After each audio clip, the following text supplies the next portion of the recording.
Baik, Assalamualaikum warahmatullahi wabarakatuh. Waalaikumsalam Waalaikumsalam. warahmatullahi wabarakatuh. Selamat malam, salam sejahtera bagi kita semua. Rabbi shrahli sadri wa yassirli amri wahlul 'uqdatam min lisani yafqahu qawli. Terima kasih atas kesempatan yang diberikan kepada saya dan suatu kehormatan bagi saya. Ya walau kembali ke ini kesempatan bagi saya buat kembali ke kampus. Artinya di mana saya dulu juga pernah menimba ilmu S1. Tentunya juga mungkin dengan Pak Yuwanto, Pak NAS, Ibu Fitri, dan yang lainnya peserta. Terima kasih atas atensinya, dan juga kita di sini sama-sama belajar, ya, sama-sama juga sharing. Kalau nanti mungkin ada yang keliru yang mau ditanyakan, mau ini sama-sama juga kita luruskan, kita cari jawabannya yang benar. Namanya ini proses pembelajaran. Baik. Saya akan mulai. Yang pertama tentang bagaimana bekerja cabang kekuasaan yudikatif sebagai bagian dari pemerintah nasional. Di sini tentu kita perlu ingat ada 3 ya, ada legislatif, ada eksekutif, dan ada juga yudikatif. Di mana kalau kita melihat Undang-Undang Dasar sendiri, di sini ada perubahan ya, ada perubahan sampai amandemen keempat. Di sini ada tuntutan reformasi sebelum perubahan undang-undang. Izin untuk tidak terlalu cepat bisa di halaman ke-3 dulu. Ya.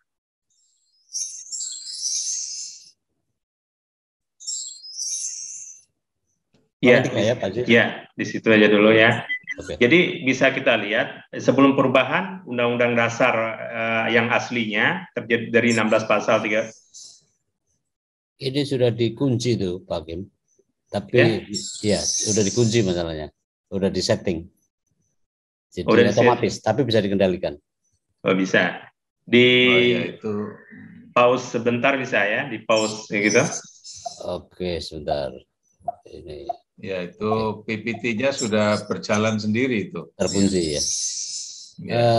Berapa Pak Hakim? Yang di halaman 3. Nah ini 3. Ya, di pembukaan. Ya, pembukaan. Ya. Baik ya, nggak apa-apa, sambil berjalan mungkin nanti juga peserta akan dibagikan. Ya, ini berhenti dulu bisa, yang ini. Iya, saya usahakan. Ya. Waduh, oke. Ya, baik ya, kita bisa melihat seperti apa yang disampaikan bahwa ini BPK Presiden ini merupakan eksekutif ya, DPR, MPR, DPD, merupakan legislatif, yudikatif itu MA, MK, dan yang namanya Komisi Yudisial, sebagai yang sudah disebut, itu badan-badan peradilan itu, ada Undang-Undang Peradilan Umum, lingkungan peradilan agama, ada peradilan militer, dan lingkungan peradilan tata usaha negara, masing-masing dengan Undang-Undang 51 juga tentang PT UN, 50 tentang peradilan agama tahun 2009, 49 tentang peradilan umum, 48 tentang kekuasaan kehakiman, dan juga diterbentuknya itu ada Undang-Undang Mahkamah Agung ya. Baik, berikutnya.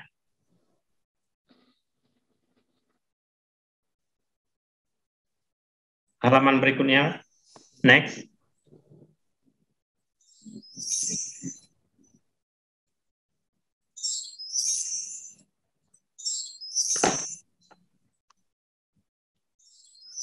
Baik, menurut pasal 24 ayat 1, itu Mahkamah Agung dan Mahkamah Konstitusi, kekuasaan kehakiman itu di perubahan ketiga, kekuasaan kehakiman merupakan kekuasaan yang merdeka ya, untuk menyelenggarakan peradilan guna menegakkan hukum dan keadilan.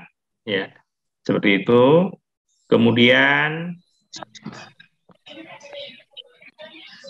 bisa dilanjutkan, next.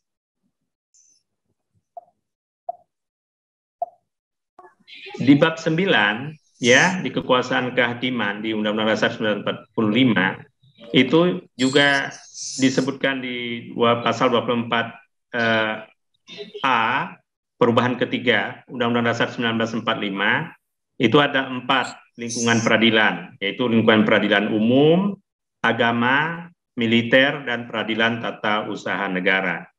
Ya.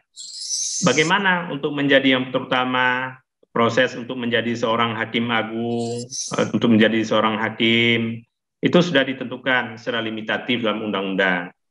Juga hakim agung harus memiliki integritas dan kepribadian yang tidak tercela, adil, profesional, dan berpengalaman di bidang hukum.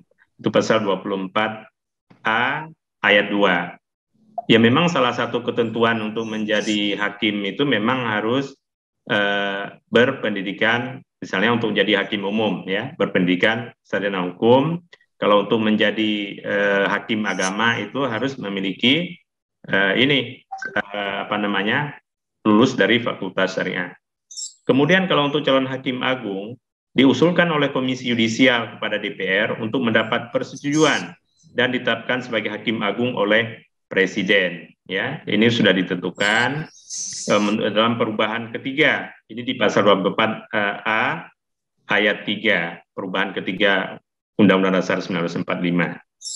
Kewajiban dan wewenang itu berwenang mengadili pada tingkat kasasi, menguji peraturan perundang-undangan di bawah undang-undang terhadap undang-undang, dan mempunyai wewenang lain yang diberikan oleh undang-undang.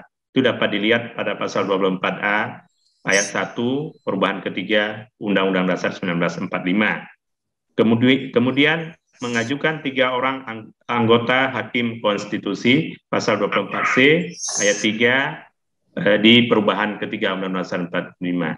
Jadi komposisi dari hakim Mahkamah Konstitusi sendiri, hakim MK, itu ada yang diajukan oleh Mahkamah Agung, baik merupakan dari hakim agung maupun dari hakim atau ketua pengadilan tinggi yang ada, misalnya seperti Pak Aswanto. Kalau dulu kita ketahui juga ada beberapa yang dari seperti misalnya Pak Anwar Usman, itu merupakan dari hakim umum yang diajukan untuk menjadi hakim MK. Dan pada saat ini beliau juga menjabat sebagai ketua Mahkamah Konstitusi. Itu merupakan usulan dari Mahkamah Agung yang ditentukan dalam Undang-Undang Dasar, ya, sebagaimana ketentuan.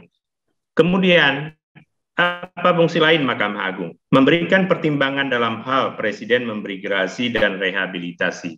Jadi Presiden juga tidak bisa, walaupun punya hak prerogatif untuk memberikan amnesti, ya, tetapi juga untuk pemberian gerasi, rehabilitasi, bahkan kalau yang kejahatan politik sendiri pun Kemenkumham juga meminta pendapat dari Mahkamah Agung, ya, meminta pendapat Mahkamah Agung apakah dapat layak tidaknya seseorang yang meminta gerasi kepada Presiden atau seorang narapidana yang memohon gerasi maupun rehabilitasi terhadap dirinya dikabulkan atau tidak. Itu tetap harus meminta usulan kepada pertimbangan kepada Mahkamah Agung. Nah, kemudian kalau untuk mengajukan seorang misalnya hakim agung itu, KE, calon diusulkan ke DPR, DPR itu ada 2 hal, menyetujui atau menolak, ya, dan juga ada voting, ya, untuk pemilihannya. Jadi ada pemilihan calon yang disetujui, kemudian kalau yang sudah disetujui calonnya itu akan diajukan ke Presiden, kemudian dilantik untuk menjadi hakim agung. Berikutnya kita ketahui juga ada satu lembaga yang lahir dari perubahan ketiga amandemen ketiga Undang-Undang Dasar 1945, yaitu Komisi Yudisial. Bagaimana untuk menjadi anggota Komisi Yudisial? Itu juga ada ketentuan, harus mempunyai pengetahuan dan pengalaman di bidang hukum, serta memiliki integritas dan kepribadian yang tidak tercela. Itu bisa dilihat di pasal 24B ayat 2, perubahan ketiga Undang-Undang Dasar 1945. Kemudian anggota Komisi Yudisial diangkat dan diberhentikan oleh Presiden dengan persetujuan DPR. Wewenangnya mengusulkan pengangkatan hakim agung di pasal 24B ayat 1 perubahan ketiga, kemudian mempunyai wewenang lain dalam rangka menjaga dan menegakkan kehormatan, keluhuran, martabat serta perilaku hakim.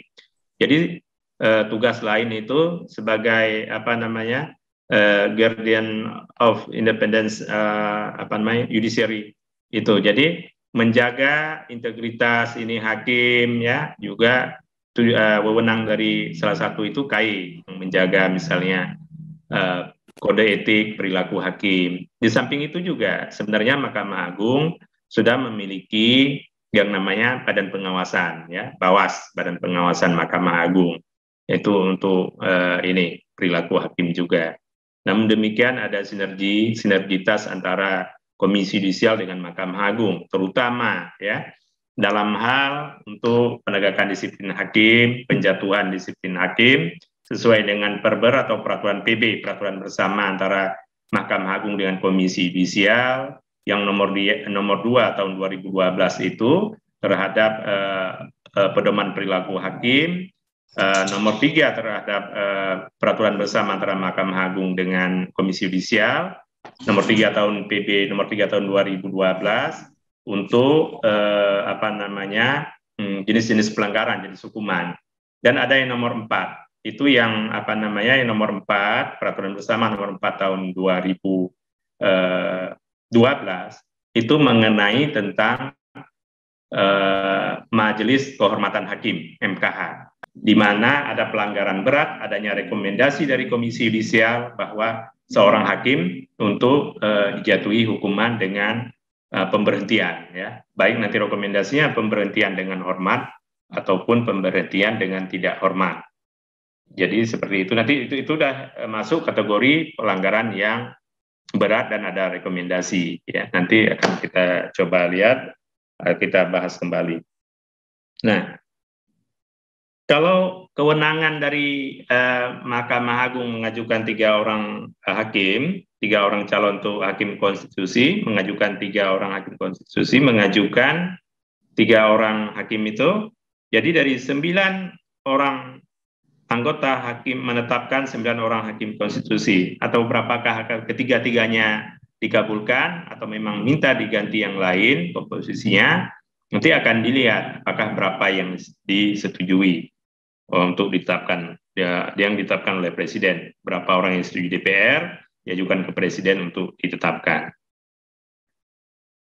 Baik, kemudian menyangkut tentang kenapa terjadinya pemisahan kekuasaan, kalau kita lihat, ya, itu dari doktrin pembagian kekuasaan Montesquieu untuk mengenai tujuan dan perlunya pemisahan kekuasaan, yaitu untuk menjamin adanya terlaksana kebebasan politik anggota masyarakat. Ya, Montesquieu memberikan kebebasan politik itu sebagai a tranquility of mind arising from the opinion each person has won his safety in order to have his liberty. Kemudian it is requisite the government be so constituted as one man need not be afraid of another. Jadi kebebasan politik ditandai adanya rasa tentram karena setiap orang merasa dijamin keamanan dan keselamatannya untuk mewujudkan kebebasan politik tersebut, maka badan pemerintahan harus ditata sedemikian rupa supaya orang tidak merasa takut padanya, seperti halnya setiap orang tidak merasa takut terhadap orang lain di sekitarnya. Jadi adanya jaminan, ya, jaminan kebebasan. Nah, kalau kita melihat Kementerian Kekuasaan Kehakiman itu sendiri, itu sudah terlihat dalam konvensi internasional itu sejak tahun 65, yaitu dari International Commission of Jurists di Bangkok pada tahun 1985, yang disebut, ditekankan pada konvensi tersebut ada the dynamic aspects of the rule of law in the modern age, atau aspek-aspek dinamika rule of law dalam abad modern. Kemudian yaitu ada 6 syarat yang harus terselenggara, yaitu ada perlindungan konstitusional, kemudian peradilan atau badan-badan kehakiman yang bebas dan tidak memihak atau imparsial, pemilihan umum yang bebas, kemudian kebebasan menyatakan pendapat, kebebasan berserikat, berorganisasi dan beroposisi, dan pendidikan kewarganegaraan. Jadi ada 6. Kemudian syarat-syarat yang jelas tentang independensi kekuasaan kehakiman merupakan salah satu pilar yang pokok, yang apabila ketentuan tersebut tidak ada, maka kita tidak bisa berbicara tentang negara hukum. Karena disebut di Undang-Undang Dasar yang lama, di Indonesia juga kan disebut negara adalah berdasarkan hukum, Rechtsstaat, dan bukan atas kekuasaan semata atau Makstat ya. Itu di apa namanya? Di pembukaan Undang-Undang Dasar yang asli ya, itu yang pertama sebelum adanya amandemen ya. Kekuasaan kehakiman yang saat ini itu sebenarnya sudah didasarkan pada instrumen hukum internasional. Yang pertama yaitu Universal Declaration of Human Rights di pasal 10. Kemudian ada International Covenant of Civil and Political Rights pasal 14-nya. Kemudian Vienna Declaration and Program for Action tahun 1993. Dilanjutkan dengan International Bar Association Code of Minimum Standard of Judicial Independence tahun 82 di New Delhi. Kemudian dilanjutkan kembali dengan Universal Declaration of the Independence tahun 83 di Montreal, Kanada. Kemudian Beijing Statement of Principle of Independence of Judiciary in the Law Asian Region tahun 1995. Ya. Bahwa jelas independensi kekuasaan kehakiman itu dijamin ya, di Undang-Undang Dasar juga dijamin, walaupun hakikatnya independensi kekuasaan kehakiman bukan kekuasaan tanpa batas ya. Untuk membatasi kebebasan suatu lembaga maka diperlukan rambu-rambu yang harus dijadikan pedoman sehingga kebebasan tidak keluar dari jalurnya. Rambu-rambu itu apa? Ada pedoman perilaku hakim ya. Kemudian bagi hakim itu juga ada yang disebut dengan Perma nomor 789. Jadi hakim itu juga walau dikatakan kebebasan bukan arti kebebasan yang sebebas-bebasnya atau dengan sebutan anak muda sekarang semau gue ya. Itu ada aturan, ada rule of game-nya dan juga ada code of conduct-nya ya. Cuman yang kita sayangkan tuh saat ini tentang contempt of court, yaitu pelecehan atau penghinaan terhadap pengadilan, hingga saat ini belum ada undang-undangnya. Karena kalau kita melihat sistem peradilan kita, yang ketika persidangan yang dinyatakan dibuka dan terbuka untuk umum, ya siapapun yang hadir bisa akses ke dalam persidangan. Kita bisa melihat kalau di Amerika sendiri, tidak semua orang bisa mengakses, hanya orang-orang yang merasa berkepentingan. Kemudian kalau orang mau lihat, misalnya media mau meliput, ya cukup nanti dilihat dengan digambar misalnya sketsanya saja. Ya, itu nanti mungkin akan menjadi suatu kajian juga yang dikatakan bahwa azas open bar di pengadilan itu mungkin akan dievaluasi kembali ke depannya bagaimana.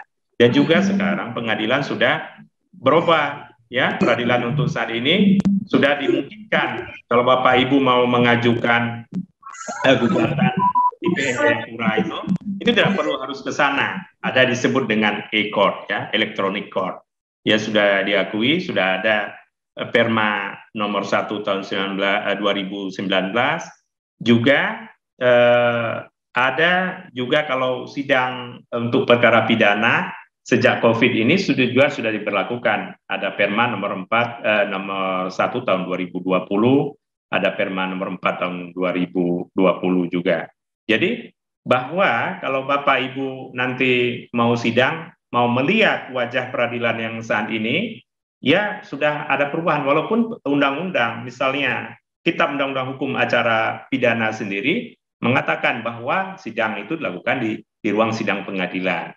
Tapi dengan kemajuan teknologi, ya berbasis teknologi informasi dan juga adanya COVID pandemi, yang terjadi di Indonesia maupun di dunia, sudah ada perubahan-perubahan yang yang signifikan ya terhadap peradilan. Silakan mungkin Bapak Ibu kalau dari mahasiswa juga dari lingkungan FISIP ya Fakultas Sosial Ilmu Politik ini mau melihat bagaimana perubahan-perubahan yang terjadi di pengadilan sudah cukup banyak.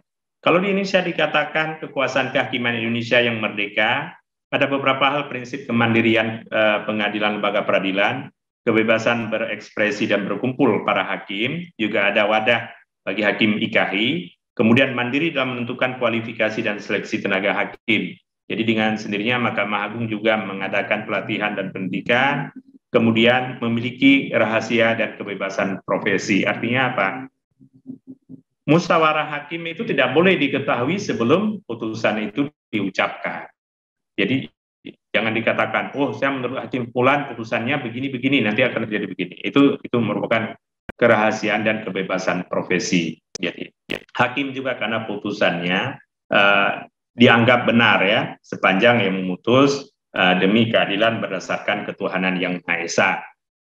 Yang berikutnya memiliki standar tetap terhadap pemberhentian dan mutasi hakim. Itu sudah jelas. Ada rotasi-rotasinya, misalnya setiap 4 tahun.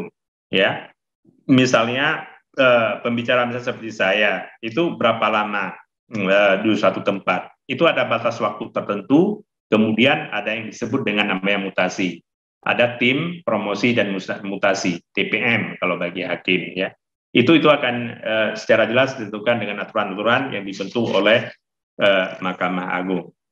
Kemudian ada independensi pengadilan ya, dengan kebebasan hakim itu sendiri, bahwa sejak 31 Maret 2004 dialihkan dari Kementerian Kehakiman dan Hak Asasi Manusia Kemenkumham ke Mahkamah Agung.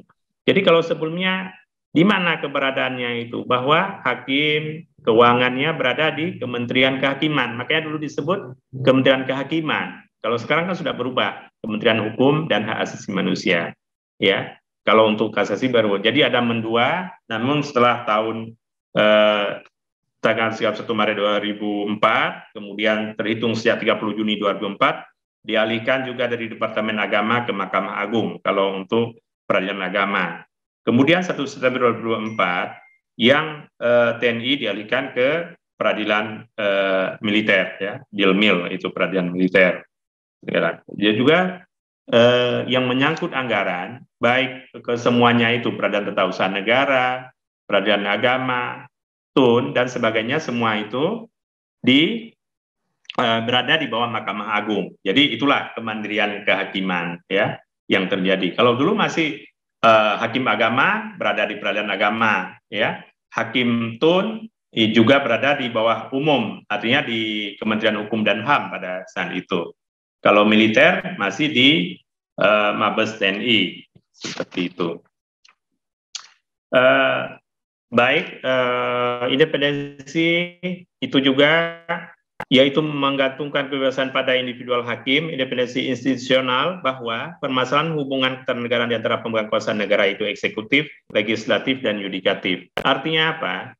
Bahwa presiden sekalipun ya selaku pemegang kekuasaan negara tertinggi, kekuasaan negara eksekutif, tidak dapat mempengaruhi putusan hakim. Jadi tidak bisa dikatakan politik sebagai panglima, tapi hukum merupakan sebagai panglima. Itulah wujud sebagai negara hukum, ya.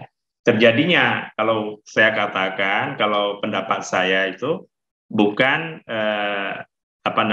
pembagian kekuasaan itu juga penting, karena kalau melihat teori birokrasi yang diungkapkan oleh Max Weber, ya, terjadinya teori birokrasi itu untuk mempermudah aturan, ya, untuk mempermudah birokrasi, memperjelas.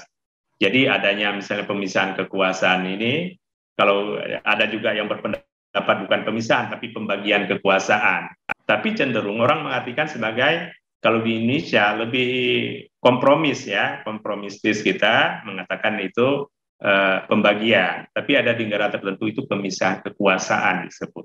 Mungkin Bapak Ibu dari politik atau ilmu pemerintahan lebih mengerti tentang hal itu. Tapi kalau di kami, perlunya independensi bagi hakim dalam menjalankan tugas, termasuk kemandirian anggaran bagi hakim sendiri, itulah untuk menjamin fungsi negara hukum, tegaknya negara hukum. Jadi tidak ada campur tangan pemerintah atau campur tangan lain terhadap putusan pengadilan. Bagaimana misalnya putusan dianggap tidak adil? Ada upaya-upaya hukum yang dapat dilakukan, baik perlawanan, upaya hukum banding, kasasi, maupun peninjauan kembali terhadap putusan yang telah berkekuatan hukum tetap. Jadi opini yang dibentuk oleh masyarakat, kadang-kadang juga oleh media, ya, trial by the pers, ya Bapak Ibu jangan terpengaruh. Artinya jangan terpengaruh, apakah berita itu, apalagi untuk saat ini kita melihat terlalu banyak hoax. Kita juga harus melihat ini sumber berita ini dari mana, siapa. Ya seperti itu, kadang-kadang juga opini, wah bahwa hakim itu memutus tidak adil, tidak bagus. Kita terikut ya dengan opini yang dibentuk oleh media, tetapi harus kita lihat dulu, ada upaya-upaya hukum yang dapat dilakukan buat koreksi terhadap sebuah putusan pengadilan. Jadi tidak berhenti di putusan pengadilan tingkat pertama, itu juga ada upaya-upaya hukum ya. Secara teknisnya mungkin pada pertemuan berikutnya atau ada dosen berikutnya yang mengatakan bagaimana ya ketentuannya. Di KUHAP juga ada ya, kalau untuk perdata ada HIR, kalau di luar Jawa ada RBG ya, dan juga ada hukum acara lainnya ya.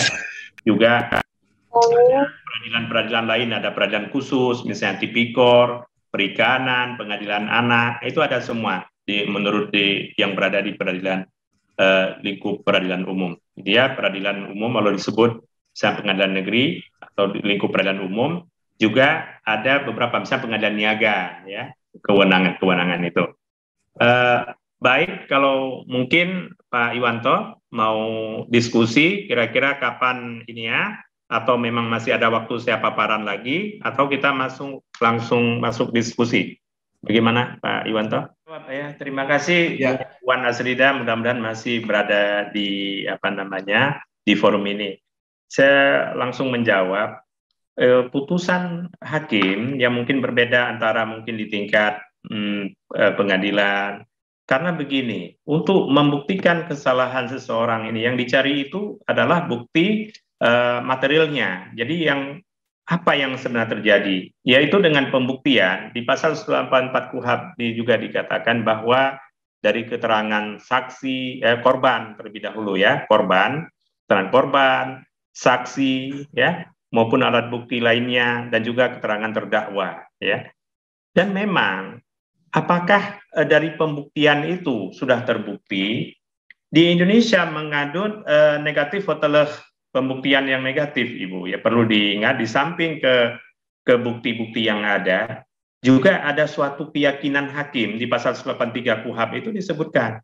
Kalau hakim tidak cukup yakin atas kesalahan terdakwa, biarpun ada pembuktian itu tidak akan hukum, karena ada gium, lebih bagus membebaskan 100 orang penjahat daripada menghukum 1 orang tidak bersalah. Jadi seperti itu. Kemudian untuk koreksi putusan itu, apabila memang tidak seperti saya katakan tadi, seperti ini, ada upaya-upaya hukum, silakan untuk mengajukan banding upaya hukum, ataupun kalau memang di tingkat pertama diputus bebas, untuk menguji putusan dari pengadilan yudek faksi itu, silakan untuk diajukan upaya hukum kasasi. Jadi tidak tertutup. Jadi tidak dikatakan misalnya undang-undang dihukum misalnya minimal 5 tahun ya untuk pelecehan seks. Ya kalau terbukti, kalau tidak terbukti ya dibebaskan. Karena yang namanya pengadilan bukan merupakan lembaga penghukuman, itu perlu diingat. Putusan hakim itu ada 3. Yang pertama, dinyatakan dihukum apabila dinyatakan terbukti bersalah, ya. Dinyatakan lepas dari segala tuntutan hukum, perbuatan itu ada, tapi bukan merupakan tindak pidana. Diputus bebas apabila memang sama sekali tidak terbukti dalam proses pemeriksaan di sidang pengadilan. Dan untuk diketahui apa yang dijadikan bukti ataupun oleh saksi yang saksi berikan yang untuk yang menjadi legal evidence-nya atau dijadikan bukti pertimbangan hakim, apa yang diberikan di ruang persidangan, ya seperti itu. Apa yang dinyatakan oleh saksi ketika dinyatakan sumpah diberikan di ruang persidangan. Saya rasa Ibu begitu jawaban saya, bukan berarti saya tidak sense of crisis tentang pelecehan seks atau sex harassment ya. Jadi artinya apa? Terbukti tidak suatu itu kan di proses pemeriksaan persidangan. Kalau memang merasa tidak puas tidak itu silahkan diajukan upaya hukum. Karena prinsipnya hukum bukan matematika, bukan 2 kali 2 sama dengan 4, tetapi ada proses-proses pembuktian. Memang bisa berbeda antara walau kasusnya mirip, ya putusannya bisa berbeda. Itu ada pertimbangan hakim. Ada juga hal-hal yang memberatkan dan meringankan, ya untuk suatu perkara itu. Itu memang tidak ada rumus matematikanya, tetapi aturan-aturan, faktor-faktor yang mempengaruhi sebuah putusan itu ada pertimbangan hal yang memberatkan dan yang meringankan. Ada faktor psikologis hakim juga, dilihat juga faktor psikologis dari korbannya, ya. Ada faktor-faktor yang mempengaruhi sebuah putusan hakim. Saya rasa demikian jawaban saya. Terima kasih. Putusan itu kalau menurut yang Ibu sampaikan ini kayaknya sepertinya putusan perdata ya, perkara perdata.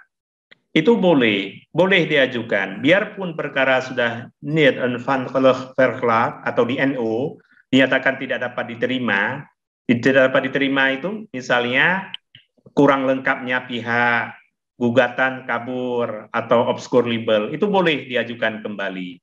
Ya, ada juga yang putusan sudah dinyatakan NO, pihaknya tetap bersikeras untuk misalnya tetap dia mengajukan banding, ya. Itu dengan dilihat pertimbangan putusannya itu boleh diajukan. Silakan. Karena apa? Prinsipnya pengadilan di Indonesia, hakim tidak boleh menolak perkara, ya. Dan juga putusan hakim wajib dianggap benar. Ius habiter ada azasnya tersendiri itu bahwa putusan hakim wajib dianggap benar. Makanya hakim tidak bisa misalnya putusannya salah, itu nanti diajukan dipidana, misalnya hakim salah memutus. Tapi untuk menguji sebuah putusan hakim nanti dapat diajukan upaya hukum, banding, kasasi. Dan juga ada putusan misalnya salah satu pihak atau pihak tergugatnya tidak hadir dalam perkara perdata, silakan untuk diajukan yang namanya verzet ya terhadap putusan verstek. Verstek itu di luar hadirnya tergugat. Silakan ajukan perlawanan dalam waktu 14 hari sejak diketahuinya putusan tersebut.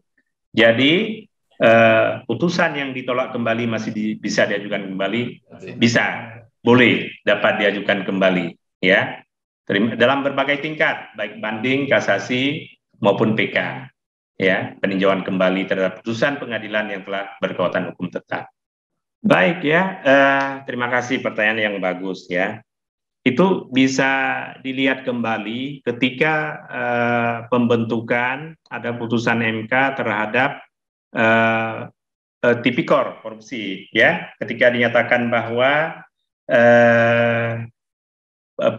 perkara korupsi itu dianggap sebagai delik formil ya, ada putusan MK tahun 2006, tetapi MA tetap menjalankan bahwa delik terhadap delik tipikor itu masih tetap sebagaimana dalam ketentuan undang-undang itu tetap jalan, jadi tidak dinyatakan tidak berlaku. Kalau tidak sejalan, dikatakan tidak sejalan, ada beberapa yang putusan MK ketika diputus, misalnya tahun 2012, pada saat itu bahwa setiap pendaftaran penduduk yang belum memiliki akte kelahiran yang lebih dalam jangka waktu kalau tidak salah 1 tahun wajib disidangkan atau diminta permohonan secara volunteer ke pengadilan negeri. Nah, begitu ada putusan MK pada saat itu mengatakan bahwa tidak ada kewajiban bagi setiap penduduk untuk sidang ke pengadilan negeri, kemudian Mahkamah Agung dengan sendirinya memerintahkan atau dengan putusan itu berlaku pada hari itu juga, itu tidak dilaksanakan. Ya, jadi tidak perlu lagi penetapan lebih dari 1 tahun itu pada saat itu untuk sidang ke pengadilan. Jadi memang ada beberapa putusan yang tapi saya pada malam ini tidak ini, seingat saya termasuk dalam sidang tipikor itu yang menyatakan bahwa delik material itu diartikan sebagai delik formil PUU 2006 kalau tidak salah saya seperti itu kalau pandangan orang kalau itu diterapkan ya semua perkara tipikor itu pada saat itu akan dinyatakan ini lepas demi hukum semua orang tidak bisa dihukum seperti itu ya. Ada beberapa termasuk masalah tipikor dan ada beberapa putusan-putusan lainnya. Seperti itu. Terima kasih, Pak. Saya ingin menambahkan bahwa tentang intervensi sebagai faktor yang mempengaruhi kemandirian hakim. ya. Di era Orde Baru dengan hegemoni politiknya yang begitu kuat, sangat berpengaruh terhadap lembaga peradilan. Banyak putusan hakim yang dibuat berdasarkan permintaan dari penguasa. Lihat saja bagaimana tahanan politik banyak yang memenuhi penjara. Banyak lawan politik pemerintah Orde Baru yang dianggap mengancam kelangsungan Orde Baru menjalani proses hukum yang tidak semestinya. Pada saat itu, menurut Ketua Mahkamah Agung Hatta Ali dalam sambutan Pembinaan Teknis tahun 2016 menyampaikan bahwa jaminan Undang-Undang Dasar terhadap tersebut diabaikan karena dominasi cabang kekuasaan negara lainnya, yaitu legislatif. Pada masa Orde Lama, Undang-Undang Nomor 19 Tahun 64 menyatakan bahwa pengadilan adalah alat revolusi, sehingga Presiden dapat melakukan intervensi dalam urusan pengadilan. Itu bisa dilihat dalam pasal 19 Undang-Undang Nomor 19 Tahun 64. Undang-undang tersebut juga mengatur bahwa urusan organisasi, administrasi, dan finansial, pengadilan berada di bawah eksekutif atau departemen. Sementara urusan teknis berada di bawah Mahkamah Agung. Di masa Orde Baru, Ketua Mahkamah Agung disejajarkan dengan para menteri, kata Ketua Mahkamah Agung pada saat itu. Sistem dua atap dalam pengelolaan pengadilan masih dipertahankan. Akibatnya, seorang hakim menggantungkan dirinya atau dependen kepada dua lembaga, pemerintah dan Mahkamah Agung. Otaknya hakim berada di MA, sedangkan perutnya menyangkut gaji promosi dan mutasi hakim berada di kementerian dan pemerintahan.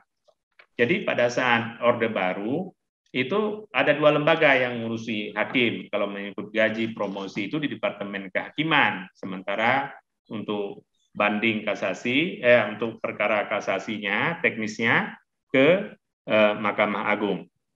Jadi Indonesia sudah mengalami hal itu. Kemudian ada faktor lain yang mempengaruhi dari kekuasaan kehakiman, yaitu faktor eksternal, yaitu wilayah kerja hakim selalu berkaitan dengan menang dan kalah. Ya, dihukum atau dibebaskan, diberatkan atau diringankan, dikabulkan atau ditolak. Hal ini menyebabkan banyak tangan-tangan akan mencoba menggeser tangan-tangan hakim ketika akan mengetuk palu atau untuk mempengaruhi putusan. Upaya ini dilakukan dengan berbagai cara dan modus. Dalam keadaan tertentu, akan ada orang yang hendak datang dan bertemu hakim sebelum palu diketuk. Pintu rumah dan ruang hakim akan diketuk. Maksud kedatangan tamu tidak diundang tersebut adalah untuk mengetuk pintu hati hakim agar dapat menunaikan permintaan sang empunya kepentingan. Di sini letak ketegaran dari keteguhan hakim diuji. Apakah menerima sebagai tamu dengan konsekuensi melanggar kode etik karena menerima tamu yang sedang berperkara di rumahnya, ataukah menolak secara baik dan meminta agar persoalan kantor harus disampaikan di kantor dengan menggunakan mekanisme yang benar. Karena perlu diketahui bahwa hakim di Indonesia itu tidak ada, Pak, perlindungan keamanan. Misalnya rumah hakim dijaga oleh satpam, ya. Saya aja yang posisi wakil ketua nggak ada satpam di rumah, Pak. Mau 24 jam datang orang mungkin ini mengganggu misalnya saya itu ya bisa. Jadi karena apa? Sebenarnya perlindungan yang tertinggi itu ya pada Allah Subhanahu wa taala. Jadi di Indonesia belum ada jaminan 100% terhadap keselamatan, keamanan maupun asuransi bagi hakim, ya. Walau dikatakan bahwa hakim di Indonesia sudah mempunyai pendapatan atau gaji maupun tunjangan yang mencukupi, ya. Tetapi namun demikian banyak hal-hal secara konstitusi pemerintah belum memenuhinya terhadap kepentingan hakim. Kemudian intervensi dari luar wilayah kerja hakim terjadi tidak hanya dalam bentuk disampaikan secara perseorangan, akan tetapi juga dilakukan oleh secara kelompok tertentu yang mengatasnamakan kelompok, golongan, bahkan terkadang ras dan agama. Dalam perspektif itu sendiri, dengan melihat fenomena perkembangan sosial terjadi di kalangan masyarakat akhir ini, maka terdapat suatu perkembangan menarik dengan maraknya atensi warga untuk memperhatikan dan mengikuti persoalan penegakan hukum dengan cara berkumpul atau menyampaikan pendapat. Hal ini tentunya dipengaruhi oleh suasana kebebasan berkumpul dan mengeluarkan pendapat yang kondusif disediakan oleh negara. Bahkan kita ketahui banyak sebelum putusan itu dibacakan atau diucapkan pada hari itu, banyak terjadi demonstrasi untuk mempengaruhi putusan hakim. Ya, Hal ini juga berbeda kalau kita lihat di negara-negara lain seperti di Amerika. Pada waktu yang hampir bersamaan dalam negeri kita juga terjadi aksi turun ke jalan bagi mereka untuk menyingkapi sebuah putusan, namun demikian dilakukan dengan cara-cara yang yang santun. Ya. Kemudian kita melihat juga faktor internal. Hakim dalam memutuskan suatu perkara tidak hanya berpotensi mendapat pengaruh dari pihak luar semata. Dari pihak intervensi dari dalam sendiri juga, lingkungan kerja sendiri itu juga terjadi. Pihak yang melakukan hal demikian terkadang dipengaruhi oleh hubungan kekerabatan antara pihak yang berperkara dengan keluarga yang bekerja di lingkungan pengadilan. Artinya ada konflik kepentingan di sini ya. Yang menarik dan perlu mendapat bahasan secara khusus adalah ada intervensi yang dilakukan oleh pimpinan pengadilan. Ya, dalam prakteknya terkadang terjadi arahan dari pimpinan pengadilan kepada hakim yang sedang mengadili suatu perkara. Hal ini terjadi dilatar belakangi oleh adanya kepentingan pimpinan pengadilan secara tidak langsung terhadap suatu perkara ataupun disebabkan oleh faktor lainnya. Jadi secara internal juga ada demikian. Ada bentuk intervensi dilakukan dengan dalil untuk menjalankan perma atau peraturan Mahkamah Agung yang mengatur terhadap putusan bebas yang tidak boleh dijatuhkan sebelum dimusyawarahkan terlebih dahulu dengan ketua pengadilan. Ya, kalau misalnya majelis hakim mau memutus bebas terhadap suatu perkara, itu memang ada semacam kewajiban itu untuk diberitahukan bagi ketua, Pak, itu terdakwa fulan itu mau diputus bebas, ya, itu harus disampaikan ke ketua pengadilan, ya, seperti itu. Itu juga akan mempengaruhi independensi hakim, ya, seharusnya tidak boleh ada intervensi, ya. Walau versi lain juga tujuannya agar tidak menimbulkan keresahan, menimbulkan keributan dan sebagainya, seperti itu. Ya, jadi melarang hakim memutus bebas, tidak ada peraturan yang melarang hakim memutus bebas suatu perkara, ya. Tetapi hal tersebut juga wajib dilaporkan kepada ketua pengadilan, ya. Kemudian memang tidak ada di KUHAP sendiri kalau putusan bebas sebenarnya tidak diatur untuk dimusyawarahkan karena seperti dikatakan putusan ada 3. Jadi ada faktor-faktor yang mempengaruhi, ya. Kemudian juga kalau untuk pemeriksaan saat ini juga di samping juga badan ini untuk menjaga integritas hakim, komisi yudisial juga ada, ya, Bawas. Kemudian juga pengawasan bagi masyarakat, silakan ada sistem informasi pengawasan. Apabila diketahui di Siwas itu, Bapak Ibu misalnya mengetahui ada aparat pengadilan, ya, ada indikasi KKN, silakan dilaporkan ke situ. Ada menerima laporan, baik datang ke pengadilan, baik melalui mengirim surat dan bahkan secara elektronik, ya, seperti itu. Jadi seperti saya katakan tadi, sudah pengadilan itu sudah sangat terbuka urusan ini. Jadi seluruh kepentingan masyarakat, misalnya ada era terang, ya elektronik, surat keterangan, kalau memang mau jadi caleg, ya silakan secara elektronik bisa sekarang. Surat dinyatakan tidak pernah menjadi tahanan politik, ya, tidak memiliki utang, tidak dalam keadaan pilot, ya. Itu bisa mungkin dari duduk di sini, misalnya di pengadilan wilayah mana, tetapi yang jelas di mana domisili KTP, ya. Jangan Bapak Ibu alamatnya di Semarang, misalnya buat di Blora, itu tidak boleh, harus berdasarkan domisili KTP, ya, untuk saat ini. Tetapi tidak secara fisik Ibu datang itu boleh, ya. Dan malah sekarang tanda tangan secara elektronik sudah diakui, ya. Baik, saya rasa tambahan dari saya demikian. Kita lebih ke diskusi, Pak. Seperti itu. Terima kasih. Baik, ya. Pertanyaannya mungkin hampir sama dengan pertanyaan di sesi pertama. Ya. Terhadap putusan yang dikatakan mungkin ada putusan hakim yang kontroversi, ya. Itu silakan. Makanya untuk mengontrol sebuah putusan pengadilan itu dimungkinkan adanya upaya hukum, ya, seperti itu. Ada upaya hukum itu untuk menguji putusan. Nah, kalau sampai putusan misalnya tingkat kasasi, ya, tingkat kasasi sekalipun ya, ketika sudah diputus, silakan ada putusan yang disebut dengan upaya hukum luar biasa. Upaya hukum luar biasa itu disebut dengan peninjauan kembali terhadap putusan pengadilan yang terhadap berkekuatan hukum tetap. Di mana alasan-alasan yang disebutkan dalam undang-undang untuk mengajukan PK, adanya pertentangan antara putusan hakim terdahulu, adanya rechter dwelling atau kekhilafan hakim yang memutus pada majelis terdahulu. Kemudian yang ketiga, terdapat misalnya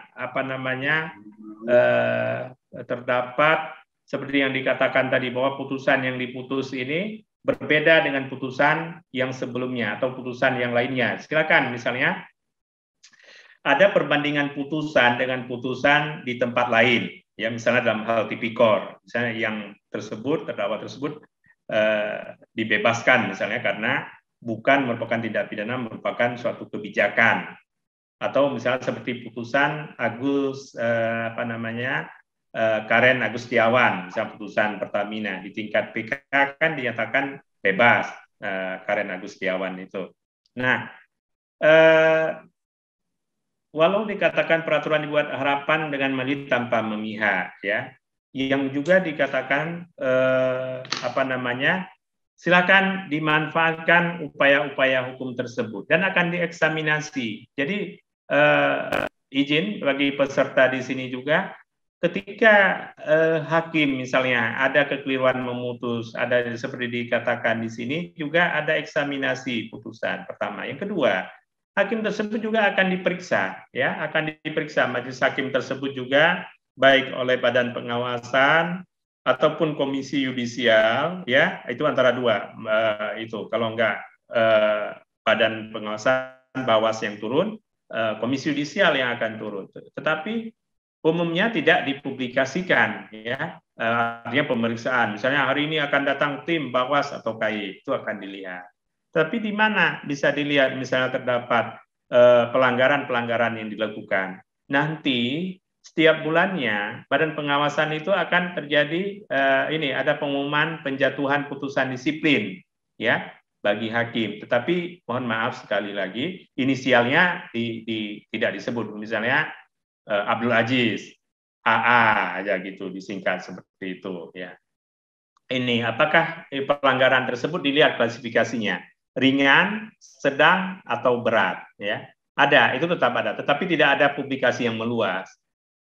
Berbeda dengan proses misalnya tangkap tangan yang baru-baru ini terjadi terhadap salah satu hakim di Pengadilan Negeri Surabaya misalnya, ya, itu kan karena proses tangkap tangan oleh KPK misalnya, ya, dan juga bukan proses satu hari sebenarnya, proses-proses yang terjadi oleh KPK itu sudah yang walaupun tangkap tangan itu pada saat itu bukan secara tidak sengaja, artinya sudah proses yang sekian lama. Mungkin saya juga nanya ke kawan-kawan di KPK mengatakan bahwa yang tertangkap itu, tetapi proses yang kami lakukan itu sampai 3 bulan yang lalu. Nah, seperti itu, ya. Jadi silakan ada upaya hukum. Jadi Bapak Ibu tidak perlu khawatir terhadap sebuah putusan pengadilan, walaupun itu mengandung kontroversi, masih bisa diuji, dapat diajukan upaya hukum.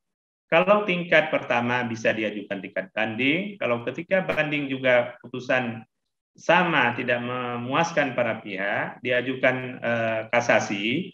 Namun apabila kasasi juga demikian, bisa diajukan upaya hukum PK atau peninjauan kembali terhadap putusan yang telah berkekuatan hukum tetap dengan alasan-alasan yang telah ditentukan oleh undang-undang. Dan ada upaya lain di luar daripada ini, yaitu tadi bisa mengajukan gerasi, misalnya terpidana, ya, maupun kalau tahanan politik mengajukan amnesti, ya, yang diajukan amnesti kalau untuk politik, kalau gerasi rehabilitasi, ya, amnesti yang terakhir seperti itu, wewenang ketentuan yang diberikan oleh Undang-Undang Dasar kepada kepada Presiden, ya, sudah ditentukan undang-undang. Kemudian mungkin ada suatu kebingungan bagi Bapak Ibu, ya. ada yang disebut dengan peraturan Mahkamah Agung. Bagaimana kedudukannya? Ini kadang-kadang di tingkat dosen itu sendiri, ketika ada mahasiswa yang mau mengajukan misalnya untuk judul skripsi, dikatakan perma itu tidak memiliki kekuatan mengikat. Jadi secara yuridis peraturan Mahkamah Agung itu dapat dilihat di pasal 7 ayat 1 Undang-Undang 12 tahun 2011, Junto Undang-Undang Nomor 15 tahun 2019 tentang pembentukan peraturan perundangan yang menyebutkan apa saja yang termasuk peraturan perundangan, jenis dan hierarkisnya, yaitu A. Undang-Undang Dasar Negara Republik Indonesia tahun 1945, yang B. Ketetapan MPR, C. Undang-undang atau peraturan pemerintah pengganti undang-undang atau Perpu, yang keempatnya peraturan pemerintah, kelima peraturan presiden, yang keenam peraturan daerah provinsi, yang ketujuh peraturan daerah kabupaten kota. Dari sisi jenis hierarki peraturan perundangan tersebut, maka peraturan Mahkamah Agung jelas tidak ada. Dengan demikian, bagaimana kedudukan perma yang diterbitkan Mahkamah Agung? Ya, dalam konteks ini perlu dicermati bahwa ketentuan pasal 8 ayat 1 Undang-Undang Nomor 12 tahun 2011 yang menyebutkan jenis peraturan perundang-undangan selain sebagaimana dimaksud dalam pasal 7 ayat 1 mencakup peraturan yang ditetapkan oleh MPR, DPR, DPD, Mahkamah Agung, Mahkamah Konstitusi, Badan Pemeriksa Keuangan, Komisi Yudisial, Bank Indonesia, Menteri, badan, lembaga, atau komisi yang serikat yang dibentuk dengan undang-undang atau pemerintah atau peraturan atau atas perintah undang-undang. Dari ketentuan pasal 8 ayat 1 Undang-Undang 12 tahun 2011 tersebut, maka pertama, perma diakui keberadaannya sebagai jenis peraturan perundangan. Kedua, keberadaan perma sebagai jenis dari peraturan perundangan yang ditetapkan oleh Mahkamah Agung diakui keberadaannya dan mempunyai kekuatan hukum yang mengikat sepanjang diperlukan oleh undang-undang yang lebih tinggi atau dibentuk berdasarkan kewenangannya. Jadi perlu diketahui perma itu juga untuk mengisi kekosongan hukum, ya, aturan hukum, misalnya tentang perma terhadap sidang secara online, itu untuk mengisi kekosongan hukum, karena undang-undang kalau menunggu dibentuknya undang-undang perlu waktu yang relatif lama, ya. Contohnya KUHP saja sudah 108 tahun. Kalau dulu sudah ketuanya termasuk almarhum rektor kita dulu, almarhum Prof. Muladi juga pernah jadi ketua pembentukan RKUHP KUHP, ya, rancangan undang-undang kitab undang hukum pidana, termasuk yang masih hidup saat ini yaitu Prof. Barda, belum, sudah sekian ratus tahun, ya. Kita juga miris 108 tahun, belum ada KUHP yang berdasarkan Pancasila maupun Undang-Undang Dasar 1945. Ya, saya rasa tambahan pertanyaan itu. Ada yang lain? Ini Pak Iwanto, silakan. Memang benar ada korelasi, misalnya pasang surutnya hubungan antara Mahkamah Agung dengan Komisi Yudisial sendiri juga pernah. Tetapi setelah ada beberapa kesempatan bersama itu, Pak, sudah jelas. Artinya apa? Contohnya terhadap pemeriksaan hakim misalnya. Apabila Bawas, Badan Pemeriksa Mahkamah Agung atau Badan Pengawasan sudah turun, itu tidak lagi Komisi Yudisial masuk. Tetapi kalau apabila Komisi Yudisial sudah memeriksa terlebih dahulu, itu Bawas juga menerima laporan saja dari Komisi Yudisial. Nah, terhadap penjatuhan hukuman disiplin itu sendiri, misalnya bagi hakim itu, tetap yang menjatuhkan di Mahkamah Agung, di Badan Pengawasan. Itu sudah terbentuk. Kalau dulu, KY juga sebelum pemeriksaan sudah seolah-olah trial by the pairs, sudah ada harmonisasi sekarang hubungan yang antara ini. Sudah jelas hubungan antara ini. Dan memang terhadap Komisi Yudisial terhadap Mahkamah Konstitusi, beberapa waktu yang lalu memang pernah menarik. Sekarang juga sudah tidak ada berita itu lagi bahwa hakim Komisi Yudisial juga berwenang untuk apabila hakim konstitusi untuk diperiksa. Nah, belakangan sudah tidak muncul lagi isu tersebut, ya. Sebenarnya pernah minta, ya. Dan saya sependapat juga dengan Bapak, ya. KY itu untuk ke MK itu belum sebagaimana hubungannya antara KY dengan Mahkamah Agung, ya seperti itu. Belum sampai titik yang sama, ya seperti itu, Pak. Ya, kalau saya sependapat dengan Bapak, dan mungkin juga ini akan menjadi kajian bagi mahasiswa-mahasiswa, bagaimana misalnya hubungan antara KY Komisi Yudisial dengan MK, Komisi Yudisial dengan ini. Tetapi kalau wewenang dan tugas antara Mahkamah Agung dengan Mahkamah Konstitusi sudah jelas, Pak. Artinya apa? Mahkamah Konstitusi mengadili atau memutus sengketa undang-undang yang bertentangan dengan undang-undang dasar, misalnya, ya, pertentangan antara undang-undang dengan undang-undang, ya. Kemudian mengadili sengketa hasil pemilihan umum, ya. Seperti itu. Yang dulunya juga wewenang dari Mahkamah Agung, ya. Setelah ada terjadi pemisahan kekuasaan, pemisahan kewenangan antara MK dan itu, bahwa sudah jelas tugas MK di mana, MA apa yang diadili. Baik, terima kasih. Saya rasa Pak sudah ini, kita lanjutkan saja untuk pertanyaan berikutnya. Yang menjadi bukti nantinya yaitu putusan yang tertulis, Pak, yang dijadikan pegangan. Ya, yang tertulis, yang dipublikasi, yang dipublish. Biasanya begini, pengertian mungkin salah tulis atau salah ucap itu begini, ada misalnya kekurangan dari ucapan itu, ya. Tidak misalnya 4 tahun, ya, tetap misalnya putusan 4 tahun. Itu kadang-kadang bagusnya menghukum terdakwa dengan hukuman 4 misalnya, itu diketok palu, kurang ucapannya, padahal yang dimaksud dengan itu 4 tahun. Yang dipakai sebagai bukti otentik nanti putusan yang tertulis, Pak, yang dipublikasi, seperti itu. Tetapi silakan kalau memang ada kekeliruan, misalnya pihak merekam itu maksudnya, silakan. Ada juga yang orang misalnya dianggap putusan tersebut, ya silakan nanti diklarifikasi atau dilaporkan misalnya. Tapi umumnya itu kesalah pengucapannya itu tetap akan diperiksa, Pak, akan apalagi kalau saat ini misalnya lewat pengucapan putusan lewat online, kan bisa direkam, ada rekamannya, record, misalnya kayak kita Zoom ini, ya, silakan.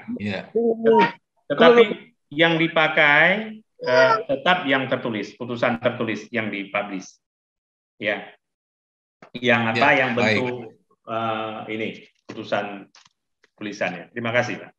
Ketika putusan bebas, ada satu amar yang mengatakan menetapkan, ya,